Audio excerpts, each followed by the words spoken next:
United Nations believe. They have seized that power on orders from their masters of the Great Conspiracy. And the objective is to brainwash the people into accepting the phony peace bait to transform the United States into an enslaved unit of the United Nations one world government. Let me clarify the meaning of the expression, he is a liberal. The enemy, meaning the one world conspirators, have seized upon that word liberal as a cover-up for their activities. It sounds so innocent and so humanitarian to be liberal. This satanic plot was launched back in the 1760s when it first came into existence under the name of the Illuminati. This Illuminati was organized by one Adam Weishaupt, born a Jew, who was converted to Catholicism and became a Catholic priest, and then, at the behest of the then newly organized House of Rothschild, defected and organized the Illuminati. Naturally, the Rothschilds financed that operation.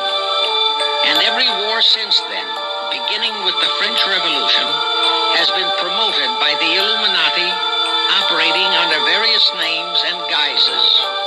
I say under various names and guises because after the Illuminati was exposed and became too notorious, Weishaupt and his co-conspirators began to operate under various other names. In the United States, immediately after World War I, they set up what they called the Council on Foreign Relations, commonly referred to as the CFR. And this CFR is actually the Illuminati in the United States. Perhaps the most vital directive in Weishaupt's plan was to obtain absolute control of the press, at that time the only mass communications media, to distribute information to the public, so that all news and information could be slanted, so that the masses could be convinced that a one-world government is the only solution to our many and varied problems. Now do you know who owns and controls our mass communications media? I'll tell you, practically all the movie lots in Hollywood is owned by the Lehmans, Loeb and Company, Goldman Sachs, and other internationalist bankers. All the national radio and TV channels in the nation are owned and controlled by those same internationalist bankers.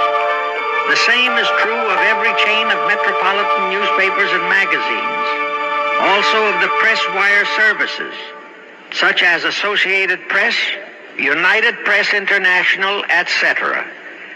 The supposed heads of all those media are merely the fronts for the internationalist bankers, who in turn compose the hierarchy of the CFR, today's Illuminati in America.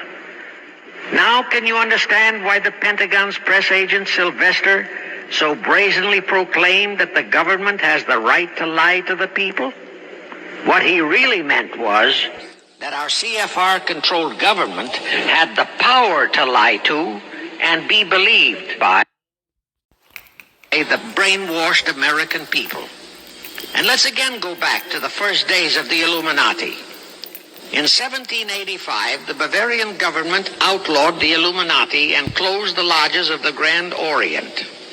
In 1786, they published all the details of the conspiracy. The English title of that publication is The Original Writings of the Order and Sect of the Illuminati. Copies of the entire conspiracy were sent to all the heads of church and state in Europe. But the power of the Illuminati, which was actually the power of the Rothschilds, was so great that this warning was ignored. Nevertheless, Illuminati became a dirty word, and it went underground.